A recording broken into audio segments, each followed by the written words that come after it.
Hey everyone, and welcome back. We're diving deep today into the world of 3D. Three-dimensional, that is. You got it.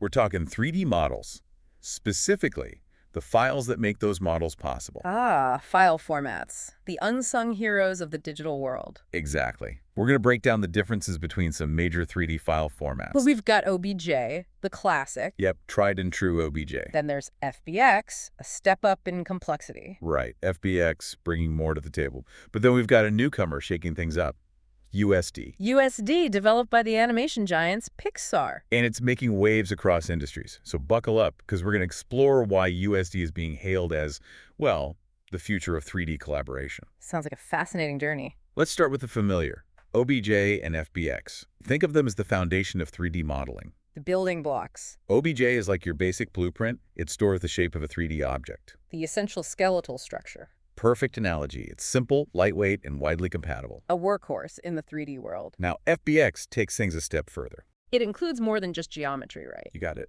Think textures, materials, lighting. Even animation data. It's like adding muscles and skin to that skeleton. Exactly. So FBX is a more robust file format, often used in game development and film. It allows for more complex and detailed models. Now let's bring in USD. This is where things get really exciting. Developed by Pixar, who, by the way, knows a thing or two about pushing the boundaries of animation. They've been pioneers in the field for decades. And USD is kind of their magnum opus for handling increasingly complex 3D projects. It's not just a file format, it's more like a comprehensive ecosystem. Imagine a container that holds everything you need to build a digital world. Geometry, textures, materials, lighting, cameras, animation data. You name it, USD can handle it. It's designed to be scalable, right? Extremely. It can manage massive amounts of data efficiently, which is crucial for those huge, detailed scenes you see in movies and video games. But what truly sets USD apart is its collaborative nature. It's a game changer. USD allows multiple artists to work on the same 3D scene simultaneously. And their changes are synced in real time. Imagine a team of sculptors, each working on a different part of the same digital clay model, and they can see each other's updates instantly. That's a level of real-time collaboration we haven't seen before. It streamlines the entire workflow. No more waiting for files to be passed back and forth. Everyone's on the same page, literally. And because USD is built with collaboration in mind, it's organized in a very intuitive way. It uses a hierarchical structure, like a well-organized toolbox. You can easily find and manage different parts of your 3D scene. And it supports non-destructive editing. Which means you can make changes without affecting the original data. So you can experiment freely without fear of messing things up permanently. It even allows for versioning, so you can track every change made to the file. Pretty incredible, right? And here's the really cool part. USD isn't just limited to animation anymore. It's being adopted by major players across industries. We're talking Blender, Unreal Engine, NVIDIA Omniverse. The list goes on. This means USD has the potential to become the industry standard for 3D. The universal language of 3D creation. It's breaking down the barriers between different software and workflows, making it easier for people to collaborate and share their work. Speaking of real-world examples, I heard a story about a YouTuber using USD to connect a motion capture suit to iClone 8 and NVIDIA Omniverse. Oh yeah, that's amazing. This YouTuber basically created a real-time motion capture setup that spanned continents. So people from different parts of the world could collaborate on a single 3D character. They could see the character moving in real time as someone else was wearing the motion capture suit. That's blurring the lines between the physical and digital worlds. And that's just the tip of the iceberg. We're talking about applications in virtual production, architectural visualization, even medical simulations. USD is opening up possibilities we couldn't have imagined before. And what's really exciting is that USD is still under development. It's constantly evolving and adapting to the needs of the industry. Which means the potential for innovation is limitless. So to recap our deep dive, we've got OBJ, the reliable workhorse for basic geometry, FBX, which adds more detail and animation capabilities, and then there's USD, the game changer that's revolutionizing 3D workflows with its collaborative power and incredible potential. It's truly groundbreaking. All right, get ready, because today we're going to jump into the world of 3D rendering. Ooh, sounds complicated. Well, not necessarily. Oh, yeah. It's all about how we're doing it inside DaVinci Resolve, the video editing software. Wait, 3D in a video editor? Yeah. And the answer is yes. Huh. All thanks to something called USD. USB. USD, yep. Stands for Universal Scene Description. Okay. And basically, it's how different programs can work with those complex 3D scenes. Like a universal translator for 3D. Exactly. Pretty cool. And get this, it was developed by Pixar. No way, the Toy Story people. Yep, the geniuses behind all those incredible animated films. Wow. And our source today is a YouTube video by Jake Whipp. Who's that? Oh, he's a visual effects artist who's been exploring all the new features of DaVinci Resolve 18 Beta. Beta, so it's still in testing. Yeah, but one of the biggest things they added is USD support. So you're saying we can bring those Pixar-level 3D things into video editing? That's the idea. That's pretty wild. Right. I mean, just imagine you're working on a video. Yeah. And you want to add, like, a really awesome 3D title sequence. Something that just pops, you know? Something really eye-catching. Right. Before, you'd have to use a whole other program. Yeah. Learn a bunch of new stuff, then try to get it all back into your video editor. It was a pain. But with USD and DaVinci Resolve, you can maybe do it all in one place. It has the potential for sure. That's a game changer. Making 3D stuff easier for, you know, filmmakers, editors, anyone who wants to add a little cinematic magic to their projects. Exactly. So let's get specific. All right. What can you actually DO with USD in DaVinci Resolve? I'm all ears. So when you open a USD file, you're basically opening a 3D treasure chest. Ooh, I like that. It's got the geometry, materials, animation, everything to make a whole 3D scene. Wow, it's all in there. Yeah. And they've added a bunch of new nodes in Fusion specifically for USD. Nodes? Think of them as your building blocks for messing with and rendering 3D scenes. Okay, got it. Jake walks us through 13 of these new nodes in his video. 13. Yeah, but let's focus on a few key wins. Right. First, we have the ULoader node, your starting point. The basics. Super easy. Yeah. Just drag and drop your USD file. Right. Whether it's .us, .usdc, or .usetd, boom, your scene's loaded. Easy peasy. But to see it come to life, you need the USD render node. That's where the magic happens. It connects to Blackmagic Design's Storm Render engine. Storm Render engine. Known for being super fast and efficient.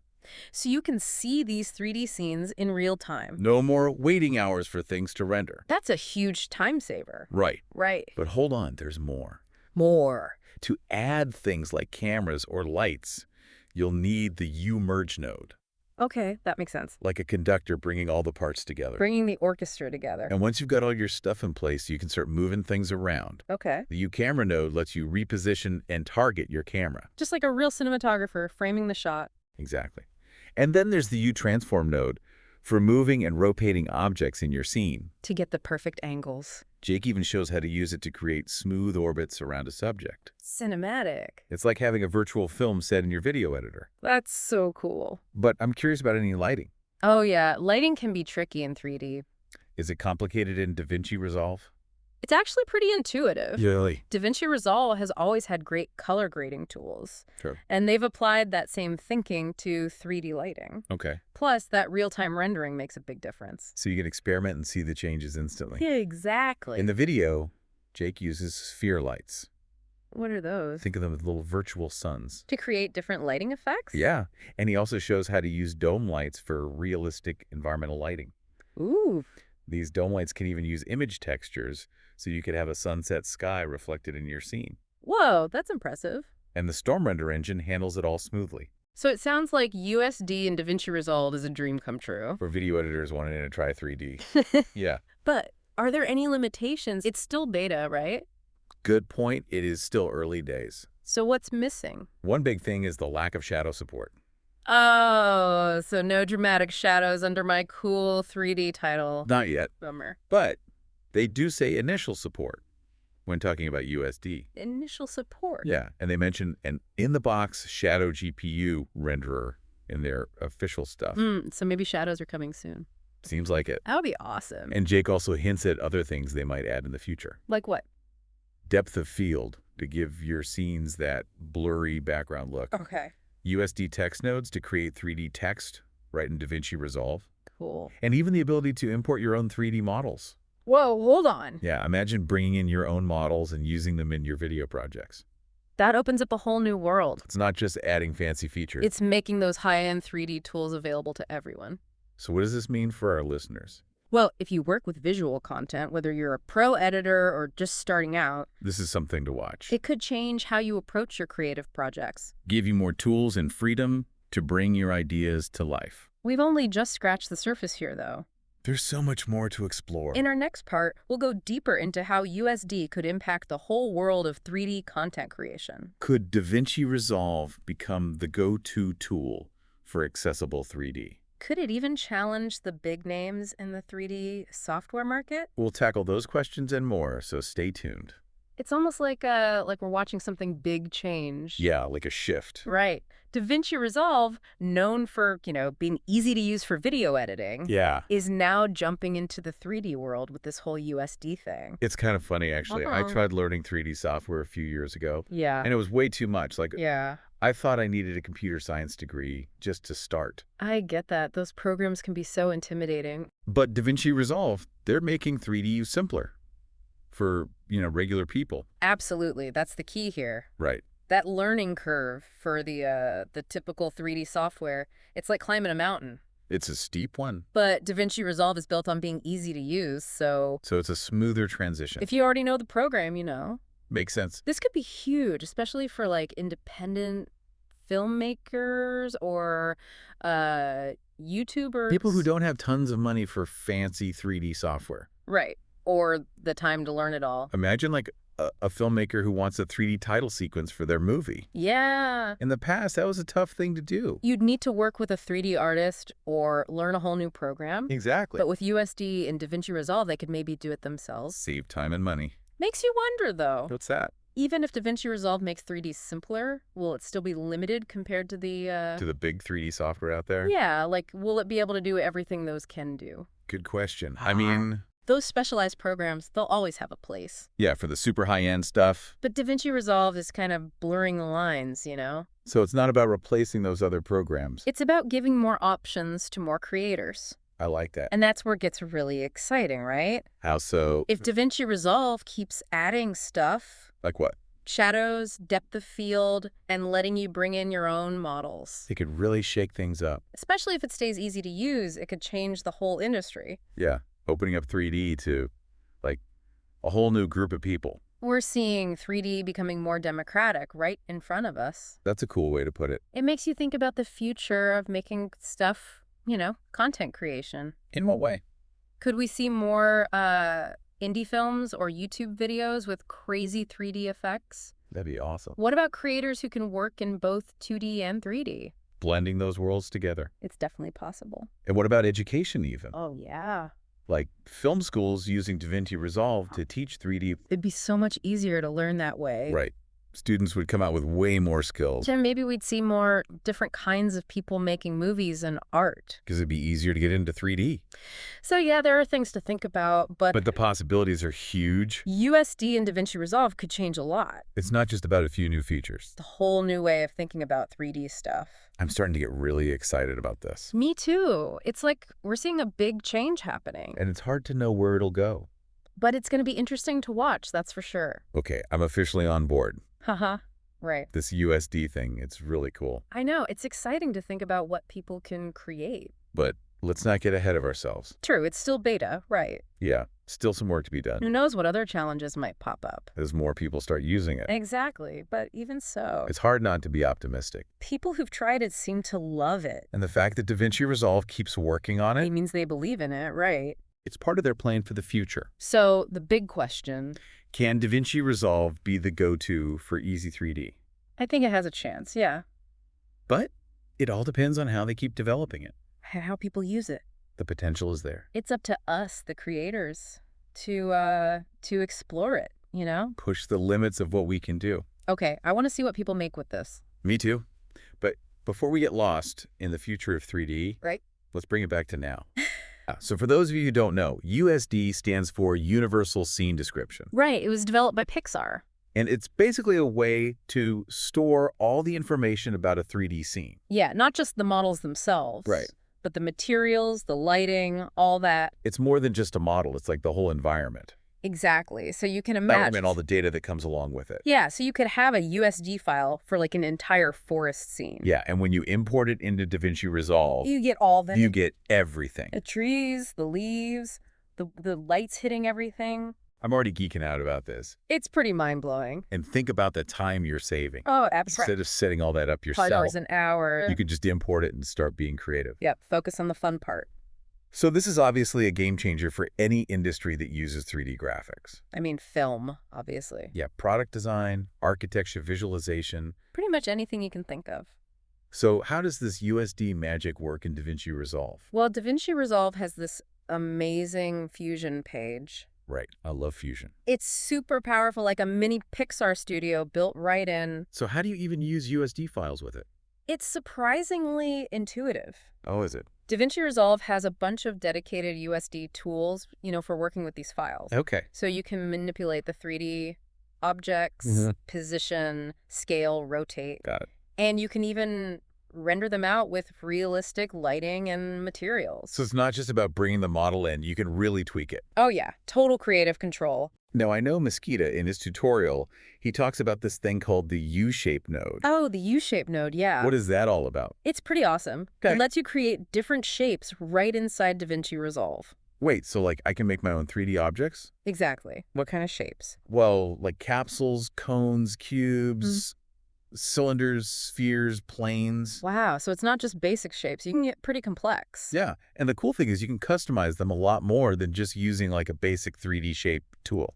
So it's really powerful. Extremely. This is blowing my mind. I know, it's a lot to take in. All right, so let's talk about materials. Okay, yeah. You mentioned that USD files come with materials built in. Right, so in the real world, What does that actually mean?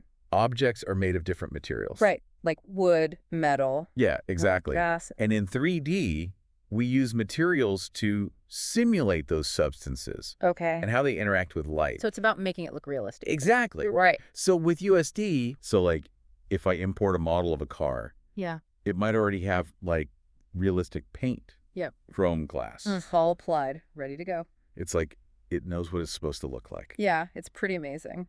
That's wild. It is. Okay, so then DaVinci Resolve gives you control over these materials. Oh, yeah, for sure. So it's not just stuck the way it is. No, you can tweak it a lot. Like you can control the metallic sheen, the roughness, the transparency. So I can make it look like anything I want. Within the realm of physics, yeah. Wow. It's like having a virtual materials lab in DaVinci Resolve. Basically.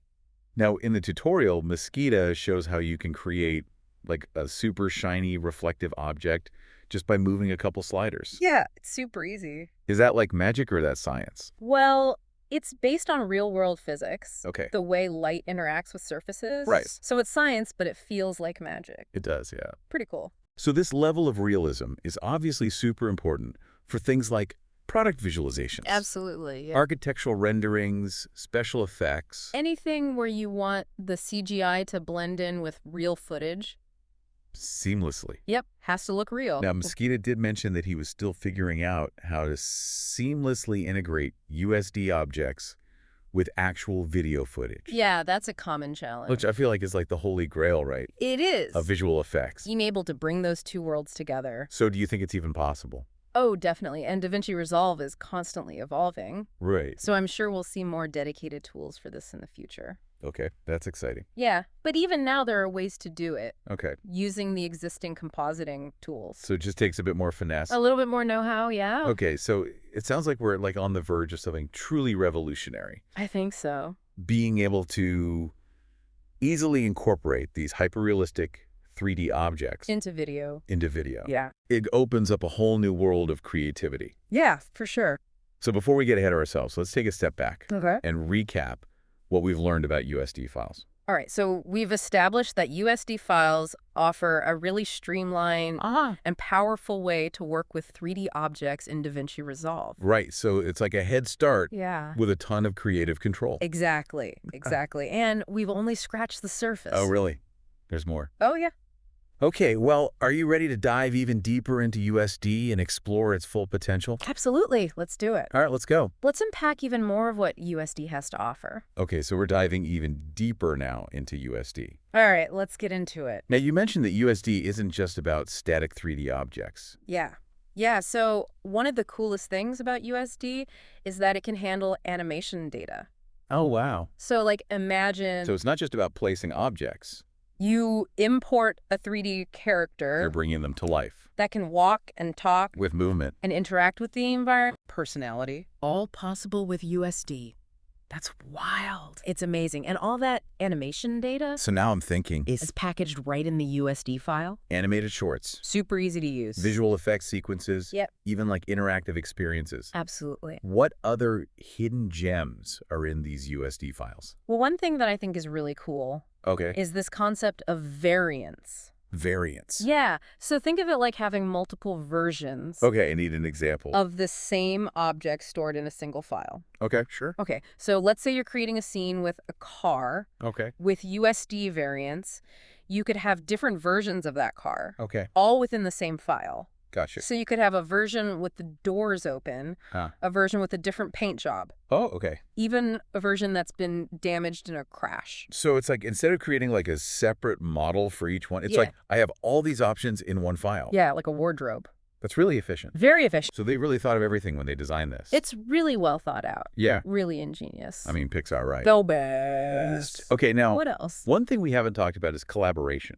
Okay. Yeah. So how does USD make it easier for teams to work together? It's a game changer for collaboration. Okay. Think of it like this. Okay. Everyone on the team has their own piece of the puzzle, Mm-hmm. and USD helps them fit those pieces together Okay. perfectly. I like that analogy. Yeah, so one artist might be creating the spaceship, Uh-huh. another artist might be designing the alien characters, Mhm. and you might be in charge of the environment. Yeah. With USD, you can all work on your individual elements Okay.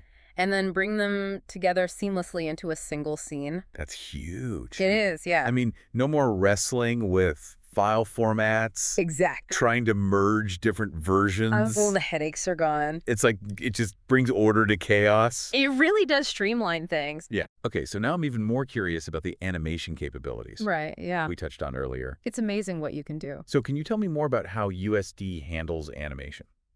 Yeah, so it's not just about simple movements. Right. USD can handle really complex animation, Okay. from like subtle character movements Yeah. to dynamic simulations like cloth and hair. Wow. It even supports skeletal animation. So we're talking like Pixar level animation here. Yeah, pretty much. Is this even accessible within DaVinci Resolve? Well, DaVinci Resolve is primarily a video editing and compositing software, Right. but it does have some basic animation capabilities. Okay. And with its USD integration, you can actually leverage those To tweak the animations. to work with the animations that are already in the USD files. So even if you're not an animator, Exactly. you can still play around with it. Yeah, you can adjust the timing, tweak the poses, Okay. even blend different animations together. So it opens up a lot of possibilities. A ton. I mean, there's so much creative potential.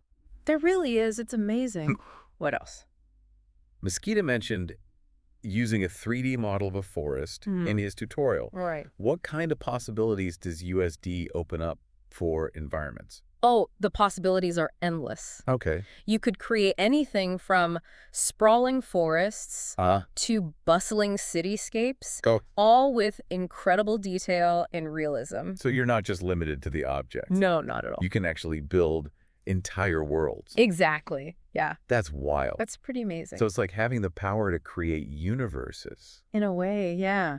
Now, with all this power and complexity, Sure. does USD have a steep learning curve?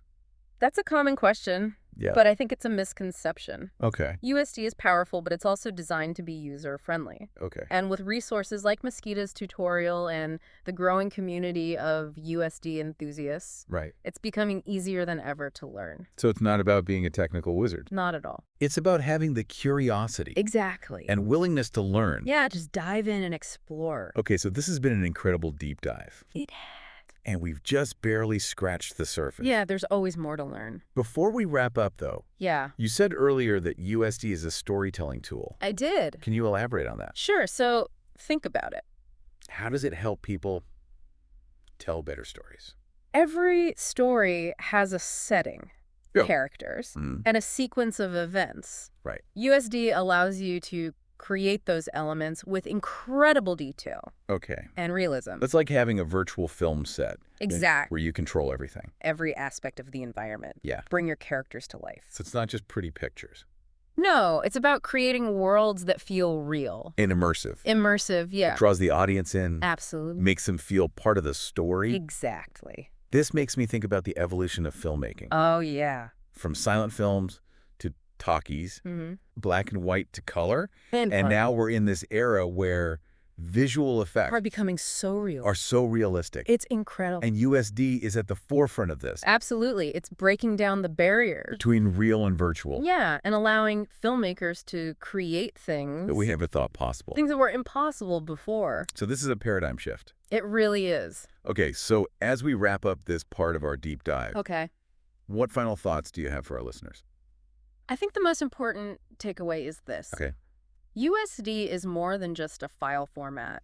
It's a gateway to a whole new world of creative possibilities. It unlocks potential. It does for the technology. And for the creator. And for the creators, yeah. And as we move into the future, it's exciting. I'm excited to see where this goes. Me too. I think it's time to bring this part of our deep dive to a close. Okay. You know, one thing that keeps coming back to me as we talk about USD is that it's not just for the big studios. It's something that anyone can use. Exactly. Anyone with a computer and a little creativity. It's really democratizing 3D graphics and visual effects. Yeah, in the past, you needed expensive software and tons of training to create this kind of stuff. You did. It was a barrier for a lot of people. But now it's wide open. With tools like DaVinci Resolve. And the fact that USD is open source. Right. The barriers are so much lower. It's like putting Hollywood in the hands of everyday creators. That's a great way to put it. That's exciting. It is. And think about the possibilities for education. Oh, yeah. Independent filmmaking, even just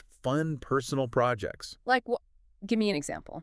Imagine kids learning about science and history by interacting with 3D models. Oh, I love that. Of dinosaurs or ancient cities. That would be so cool. It would, right. Yeah. Or aspiring filmmakers creating their own special effects. Without a huge budget. Exactly. I love the idea of USD as an educational tool. It's so powerful. Yeah, it's like taking those boring textbook diagrams and making them come alive. Yeah, and it's not just about passive learning either. Right. With USD, you can create interactive experiences. Where people can, actually manipulate the objects? Exactly. Explore different perspectives, really get a hands-on understanding. That's awesome. It is. Now I'm thinking about museums and cultural institutions. Yeah. Imagine being able to walk through ancient Rome. Oh, that would be incredible. Or explore the inside of a human cell. Oh, that would be mind-blowing. It's like taking field trips to a whole new level. It's the future of education. And it's not just limited to education, right? Oh, no, not at all. You could use USD for art installations. Interactive art. Yeah. Immersive marketing experiences. Wow. Even virtual fashion shows. The possibilities are endless. Really are. Feels like we're entering this new era of creativity. I think so. Where the lines between the physical and digital worlds are blurred. Absolutely. And USD is driving that shift. It's giving us the tools to create these immersive experiences. That are more meaningful. More impactful. I'm so inspired right now. I am too. I want to go create something. Me too. What advice would you give to someone just starting out with USD? Don't be intimidated. Okay.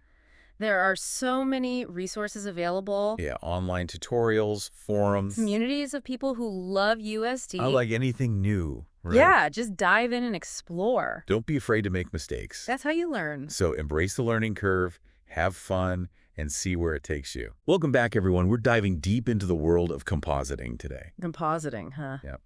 You know that movie Magic that makes things appear on screen, seemingly out of thin air? Ah, I see. It's more than just magic, though. It's a real blend of art and science. I like that. Art and science. Yeah. So we've got all our research here, articles, notes, all about how it's done, both digital and old school techniques. Right. Basically, it's combining different visual elements from different sources. Exactly. Footage, still images, even CGI. And it all comes together to create one final, seamless image. Yeah. And honestly, it's everywhere. I mean, from classic films to the latest blockbusters, compositing is everywhere. You're constantly looking at composited images without even realizing it, probably. Wow, I had no idea. Oh, yeah. So our sources here take us to the whole evolution of this technique, from the pre-digital era to the sophisticated digital tools they have today. What's something that surprised you when you were looking through all this? Well, I'd have to say the sheer ingenuity of the early filmmakers, They did some remarkable things. I bet. Without computers. Like, take physical compositing, for instance. Physical compositing. Yeah. They used miniatures and matte paintings to create these, like, grand illusions. Miniatures. So like those tiny model trains chugging along in front of a painted backdrop? Well, more like meticulously crafted models, Okay. integrated into full-scale sets. Right. So say you're filming inside like a massive cathedral, but you can't build the entire set, right? Yeah. You could build just the upper portion of the cathedral, Okay. The vaulted ceilings, the intricate details. As a miniature. As a miniature, yeah. Wow. Position it strategically in front of the camera. Clever. A trick of perspective Exactly. to make the miniature seem like a part of the whole set. Mm-hmm. What about like big landscapes? Do they always have to film on location? Not always, no. No. They'd use glass matte paintings for that. Glass matte paintings. What's that? Imagine a giant sheet of glass Okay. with a detailed landscape painted on it. Wow. Actors would be filmed through a clear section of the glass. Oh. So it creates the illusion that they were standing right in this sprawling vista. That's so cool. Are there any famous examples of that? Oh, tons. Yeah. Like Gone with the Wind. Oh, wow. Remember that sweeping view of Ashley Wilkes's plantation? Yeah, actually. Matte painting. That's incredible. I never would have guessed. Mm-hmm. That's pretty cool. But those are like static scenes, right? Yeah. What about creating the illusion of movement?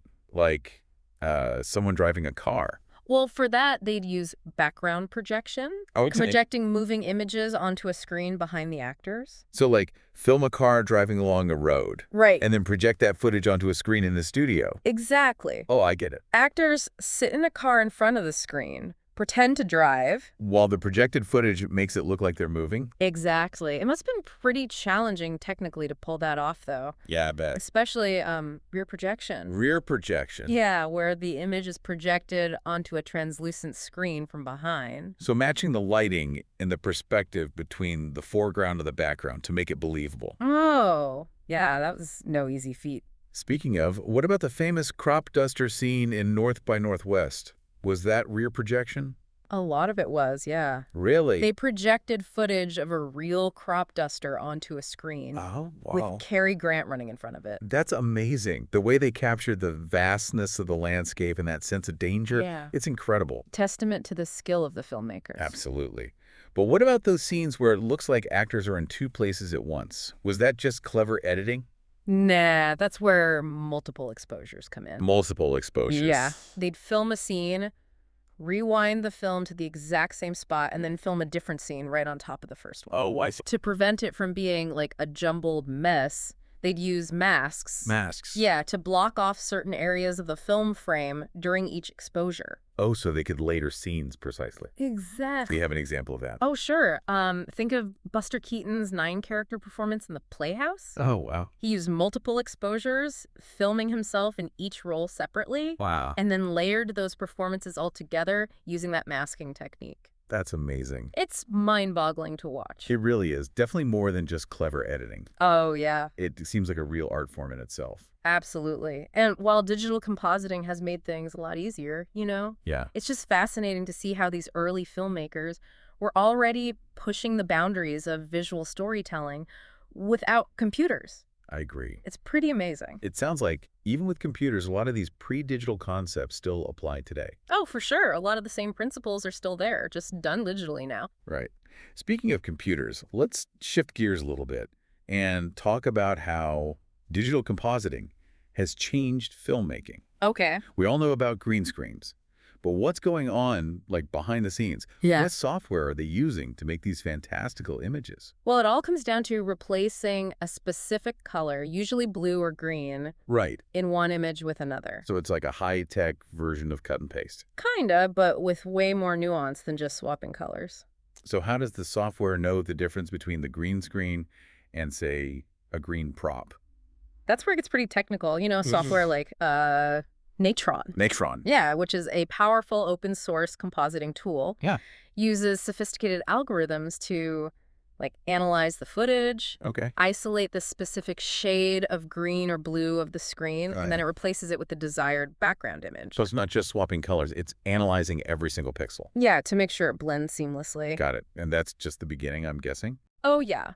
The software also handles things like feathering the edges of the foreground elements, motion tracking to match the camera movement, and color correction to make sure the lighting and color palettes of all the different elements blend realistically. It sounds incredibly complex. It is. But it's also incredibly powerful, you know? Yeah. It allows filmmakers to create these, really stunning visuals. Could you give me an example of that? Sure. Remember those sweeping shots of the Colosseum in Gladiator? Oh, yeah, with all the spectators and... Thousands of them? Yeah, those epic battle scenes. Well, fun fact, only the bottom tier of that Colosseum was actually built. Whoa. Yeah, the upper levels, all the crowds filling the stands. No way. All digitally created and seamlessly integrated into the real footage. That's incredible. It really makes you wonder how much of what we see on screen is actually real. Right. And this isn't just for big-budget Hollywood movies, is it? Oh, no, not at all. No. It's used all over in television, like weather maps behind presenters, virtual sets in news studios. Even footage originally shot on film can be digitally manipulated. Using those high-quality video conversions. Exactly. Digital intermediates, they call them. Digital intermediates. So digital compositing really is everywhere. It really is. Doesn't converting film to digital have its own challenges, though? Oh, yeah, of course. Like, how do they make sure it still looks like film? Well, you see, film has a specific grain structure and tonal quality that digital can sometimes struggle to replicate. Right. But with careful color grading and digital manipulation, filmmakers can actually emulate the look of various film stocks. Really? Or even create, like, entirely new visual styles. Oh. Digital intermediates give them a lot of control over the final image. So it seems like both digital and pre-digital techniques have their pros and cons. Absolutely. While digital compositing offers, unparalleled precision and flexibility, those early pre-digital techniques were incredibly innovative. And they often required like a really deep understanding of photography, optics, and visual storytelling. Yeah, you can really see that in the final product. Oh, yeah. Speaking of achieving seamless backgrounds and blending different elements together, another crucial technique in both digital and pre-digital compositing is matting. Oh, yeah. Matting's essential. Let's dive into that next. Sounds good. Matting, huh? Well, it's basically the art of creating masks to isolate specific areas of an image. Think of it like cutting a shape out of paper, and then you can see what's underneath it. Okay, that makes sense. Yeah. And this is used in both digital and pre-digital compositing. Yeah, absolutely. In the old days, in the pre-digital world, matting was a really meticulous process. They used high-contrast film and optical printers. Huh. So like multiple strips of film, Yeah. each with carefully crafted masks, and they would combine those to create a single image. That's a great way to put it, yeah. Like assembling a jigsaw puzzle, but with film strips and light. Wow. Sounds like incredibly intricate work. It was. It really was. And with each copy, there was always a risk of quality degradation. Oh, right. Yeah. Or, those telltale halos or edge artifacts we talked about before. Right. I can see how that would be a challenge. How is digital matting different? Well, digital matting uses the same basic principle, the masking, but with like pixel-perfect precision, and there's no quality loss. Oh, wow. It's like going from painstakingly cutting shapes out of paper with scissors to using a laser cutter. That sounds way more efficient. Oh, way more efficient. There are a few techniques they use. Like what? Well, one is called rotoscoping. Rotoscoping. Okay. Yeah. Artists literally trace around the edges of objects, wow, frame by frame, to create a really precise mask. So like hand drawing a mask for every single frame of footage? Exactly. It sounds so time-consuming. It is. But the results can be incredibly realistic, you know? I bet. Then you have these things called alpha channels. Alpha channels, okay. They're like grayscale images that define the transparency of an object. It's like a map, almost. Right. Telling the software which parts of the image should be visible and which should be transparent. Oh, that's interesting. So it's not just about replacing a green screen. Right. It's about controlling the transparency of every pixel. Precisely. And then there's edge refinement. Edge refinement. Which helps smooth out any jagged edges or inconsistencies in the mask. Right. I see. So you get that seamless blend between all the elements. That makes sense. All these techniques, they work together. to create those super realistic composites we see in movies today. Yeah, exactly. It's amazing how much work goes into creating those seamless illusions. It really is. It's a real art form. It is. So what does this all mean for our listener, for the average moviegoer? Why should they care about compositing? Well, I think knowing about compositing really gives you like a whole new appreciation for the art and the technology behind the films you watch. Oh, yeah. It's like peeking behind the curtain, you know? Yeah, totally. Like knowing the secret ingredient in a chef's signature dish. Exactly. And it encourages you to like look more closely, to pay attention to the details, the craftsmanship. To appreciate the artistry behind those stunning visuals. Yeah, for sure. So next time our listeners watching a movie, they should try to spot the compositing work. See if they can tell what's real and what's not. Absolutely. You might be surprised by how often compositing is used. Really? Even in films that don't really look like they have a lot of special effects. It's truly everywhere. I had no idea. This deep dive has definitely opened my eyes to the world of compositing, that's for sure. Yeah. It's amazing how much we've learned about the history and all the techniques involved. It's an art form that's often overlooked, I think. It is. So we've covered a lot of ground here, but as we wrap up this part of our deep dive, let's leave our listener with a few final thoughts to consider. Compositing, you know, at its heart, it's really all about creating illusions.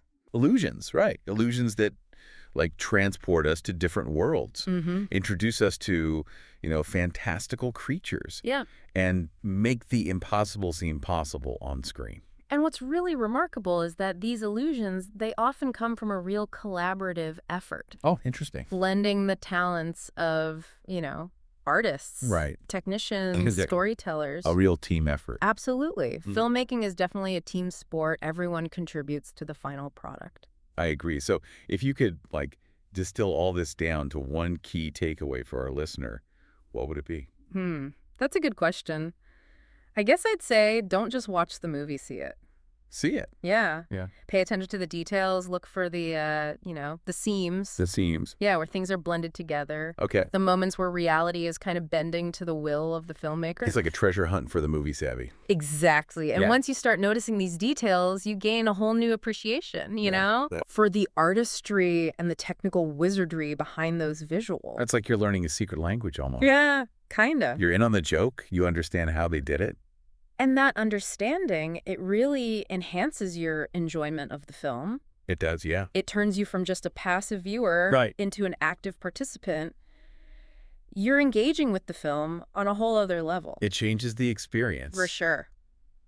Well, this has definitely given me a lot to think about. Next time I watch a movie, I'm going to be looking for those signs of compositing everywhere now. I bet you will. You'll start seeing them everywhere. It's fascinating. So we've talked a lot about, you know, the history of compositing, all the techniques involved, both digital and pre-digital. And it's clear that it's an art form that often goes unnoticed. It really does. It's like the invisible art. The invisible art, I like that. That makes you realize that, you know, anyone can explore the world of compositing. Absolutely. It's not just for the pros in Hollywood. No, not anymore. With all the digital tools available today, anyone can try it out. So this isn't just a behind-the-scenes peek for, like, movie buffs. It's an invitation to explore this art form for yourself. Exactly. To our listener, I encourage you, just keep learning, keep experimenting, and never stop questioning how those movie magicians pull it off. Well said. This has been such a fascinating journey. From those early pioneers who, you know, manipulated film in such ingenious ways, to the digital artists today who create these whole worlds just like with a click of a mouse. It's amazing how far it's come. And it's constantly evolving, pushing those boundaries of what's visually possible, you know. It really is. That's what makes it so exciting. Yeah. Welcome back, everyone, to the Deep Dive. This time, we're going deep into the world of particle systems. Oh, cool. You know those awesome effects in games and movies? We've got all these articles and research papers here, and we're going to break it all down for you. What they are, how they work, and why you should even care. Well, one of the most interesting things is the concept of particle systems as we know them actually comes from science fiction. Wait, are you saying science fiction inspired actual science? Absolutely. The Genesis effect from Star Trek II, The Wrath of Khan. Back in 1982, it depicted a barren planet being terraformed, and it was the first time a computer was used to simulate something so complex using tiny little elements. So we can think of fictional device for our understanding of particle systems. Yeah, pretty much. And from that one effect, the use of particle systems just exploded. Really? Oh, yeah. Fire, explosions, smoke, water, all those things that are hard to recreate realistically. Okay, I see why this is so interesting. Yeah. But how do these systems actually work? What's the magic behind them? Well, think of it like a recipe. It starts with the emission stage, where lots of tiny particles are generated from a source. So like a confetti cannon, but digital. Exactly. And then they move into what we call the simulation stage. Okay. This is where it gets interesting. Each particle has its own set of rules that determine its movement and how it looks over time. Wow, so each particle has its own instructions, like its own personality. Yeah, think of it like that. Speed, direction, color change, lifespan, how gravity or wind affects it, all that. So you could create tons of different effects by changing these parameters. You got it. For smoke, you might make particles go up and fade out. For a waterfall, you'd make them go down and interact with rocks and stuff. This reminds me of those nature documentaries. It's amazing how they use this to make things look so real. You also mentioned a rendering stage. What happens there? Ah, that's where the simulated particles are transformed into what you see on the screen. A technique called billboarding comes in. Billboarding, like those giant signs. It's similar. We basically use a 2D image that always faces the viewer no matter how the particle's oriented. So instead of creating a complex 3D object, use a simple flat image pointed at the camera. That's pretty clever. It makes rendering much more efficient. You can have thousands or even millions of particles. It's amazing how such complex visuals can be created from these simple elements. That's the beauty of it. The history of how these systems evolved is pretty fascinating, too. Okay, now I have to hear about how we went from Star Trek to today's particle systems. I bet it's come a long way. Okay, so we've gone from Star Trek to like the guts of particle systems. But this technology hasn't just stayed the same, right? It's had to like evolve a lot since those early days. Absolutely, yeah. The evolution is super interesting. Let's go back to the 80s to see where it all started. 1983, William Reeves, a real pioneer in computer graphics, he formally defined these things called animated points. Animated points, that sounds pretty basic. Yeah, it is at its core. These were the foundation for things like sparks, rain, fire, Yeah. basically a point in space. It follows a path or it's influenced by forces, and it's got a lifespan. Once its life ends, it disappears. So each frame of the animation shows these particles in different spots. Creates that illusion of movement. Yeah, exactly.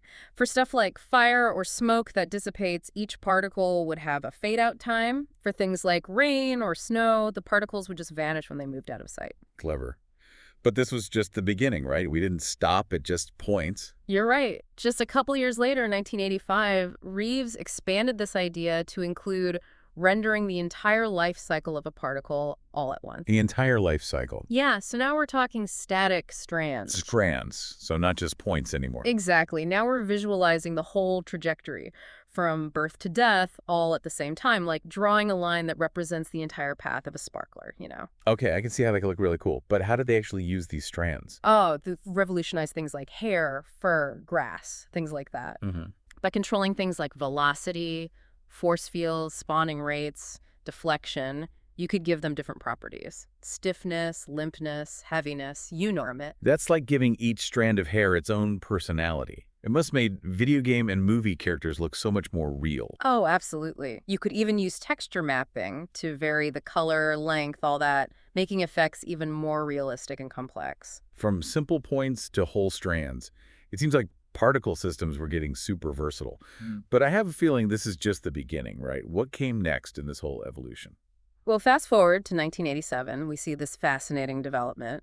Craig Reynolds introduced the concept of flocking behavior. Flocking. Like birds. What does that have to do with particles? Exactly. Reynolds developed this model called boids, which let us simulate stuff like flocking, herding, schooling, and fish. Okay, this sounds like a big jump. How did these boids work? It was revolutionary because for the first time, particles were interacting with each other based on their surroundings and these set rules. Instead of moving independently, they reacted to the position and movement of their neighbors. So instead of just following their own scripts, they were part of a larger system. Yeah, exactly. Suddenly we could simulate not just individual elements, but the behavior of entire groups, making simulations way more realistic. We could create things like realistic crowds in movies or video games. Wow, each advancement builds on the last, pushing the limits further. So what happened next? Did the focus shift from visuals to, like, science? Well, in 2003, Matthias Mueller took particle systems in a whole new direction by incorporating fluid dynamics. Fluid dynamics, like liquids. Precisely. Mueller's research let us simulate liquids with properties like viscosity, pressure, and surface tension. Wow, that sounds insanely complicated. How could something as like fluid and dynamic as water be simulated using individual particles? It really shows the power of computers, you know? Mueller used this method called smoothed particle hydrodynamics. Basically, each particle acts like a tiny packet of fluid that interacts with others based on, like, the laws of physics. Okay, now I see how particle systems can create almost any visual effect. Sparks and smoke, hair and fur, flowing water. It's all about, like, playing with these tiny particles. You got it. The beauty is in their versatility. They can simulate a huge range of things, both natural and artificial. So we've got the history, the inner workings, but how about the real world? Where do we see particle systems in action? Well, the applications are vast and always growing. A huge one is entertainment, video games, and movies. Yeah. Any game or movie you've seen with, like, explosions, fire, smoke, magic spells, weather, that's particle systems bringing those to life. Makes sense. Particle systems are perfect for those dynamic effects that would be, like, impossible to animate by hand. Yeah, and they're not just for spectacle. They can also do things like cloth, hair, and fur, giving characters and objects a more realistic look and feel. It's amazing how something so simple, just these little particles, can create such a range of effects.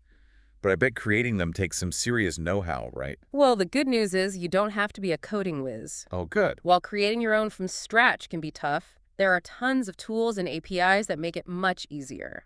So anyone can create particle effects, even without a lot of coding experience. Totally. Engines like Unreal Engine and Unity have particle system editors built right in. Oh, wow. You can use visual interfaces and pre-built stuff to make amazing effects, tweak parameters, experiment with different particle types, and see the results instantly. It sounds like particle systems are becoming more accessible to, like, anyone who wants to be creative. Exactly. And for those who want to go even further, you can write your own systems with programming languages. It gives you total control, but it does take more technical skills. So whether you're a pro or just starting out, there's a way to get into the world of particle systems and create some digital magic. That's the best part. There's something for everyone, from simple drag and drop to custom coding. This has been a really cool journey. We've gone from the origins of particle systems to their crazy inner workings to how they're used in all these different fields. Can't wait to see where this deep dive takes us next. We've only scratched the surface. There's a lot more to explore. So we've covered, like, the technical stuff, the applications. Yeah. Even had to get started. But what about the future? Where's this tech going? What does the future hold for these digital magicians? Well, that's the big question everyone's trying to answer right now. The future of particle systems is wide open. Advancements in computing power, new algorithms, a deeper understanding of the stuff they simulate. It's exciting. Okay, I'm ready to hear what the future holds, what's on the horizon, what are the big trends shaping things. One of the biggest is machine learning and AI. AI seems to be everywhere. I bet it could have a huge impact on particle systems, too. Yeah, absolutely. Imagine training an AI on tons of data of real-world stuff like, fire, smoke, fluid flow. The AI could learn the patterns, the behaviors of those things, Right. and then generate these super realistic simulations that we couldn't program by hand. That's pretty mind-blowing. It's like teaching a computer to understand what makes those things look and behave the way they do. Yeah, exactly. This could lead to breakthroughs in visual effects, scientific simulations, even virtual reality, where we're trying to make these immersive digital worlds that feel real. I can imagine stepping into a VR world and the fire's crackling and the smoke's billowing, just like in real life. It would be incredible. Plus, AI can help make these systems run more efficiently, allowing for even bigger and more complex simulations. So we're talking about pushing the limits of realism, the scale of what we can create. What other trends are we seeing? Another exciting area is integrating particle systems with cutting-edge tech, like real-time ray tracing and volumetric rendering. Okay, now that sounds pretty high-tech. Can you break those down for us? What are they and how do they affect particle systems? Sure. Ray tracing basically simulates how light works in the real world, creating these awesomely realistic lighting and reflection effects. Okay. And volumetric rendering lets us represent and render, like, three-dimensional volumes of data, like smoke, fog, clouds, with crazy detail. So by combining those with particle systems, you could create even more realistic and immersive experiences. You got it. Imagine smoke interacting with light sources realistically, casting shadows and reflecting the environment. Or picture walking through a thick fog in VR that feels totally real. It's like something out of a sci-fi movie. It's wild to think these once futuristic ideas are becoming reality. It is. And we're only just getting started. As these technologies evolve, we'll see particle systems become even more important in shaping our digital experiences. We've got AI, ray tracing, volumetric rendering. It seems like the future's all about bringing these things together to make something really special. That's a great way to put it. And as they merge, particle systems can move beyond just screens and into new areas. Now you got me really interested. Breaking free from screens. What do you mean by that? Where else could they go? Think about augmented reality and mixed reality, Right. where digital stuff blends with the real world. Okay, yeah. Particle systems could be used to make those interactive holographic displays where you can, mess with the digital objects that seem to exist in your space. Wow. That's next level immersion, like bringing sci-fi magic to life. For sure. And it's not just for fun. It could be used in education, healthcare, even architecture. Wow. Imagine immersive learning experiences, better patient care, new ways to design buildings. The possibilities are huge. This is blowing my mind. It feels like we're on the edge of something big, this new era where the lines blur between digital and physical, and particle systems are right there at the center of it all. That's a great way to see it. The future isn't just about pretty visuals. Yeah. It's about new ways to connect with information, with each other, with the world. I'm super excited to see what happens with this tech. It seems like there are no limits to what we can do with these tiny digital things. And that's what makes it so exciting, pushing those boundaries, coming up with new ideas, and using technology to make the future brighter and more engaging. Well said. I think that's a perfect place to wrap up our deep dive. We've gone from the very start of particle systems to the cutting edge of what's next. It's been great exploring this with you. And to everyone listening, keep that curiosity going. Keep those questions coming. And keep imagining what's possible in the ever-changing world of particle systems. Couldn't have said it better myself. Thanks for joining us. Thanks for listening, everyone. We'll see you on the next deep dive.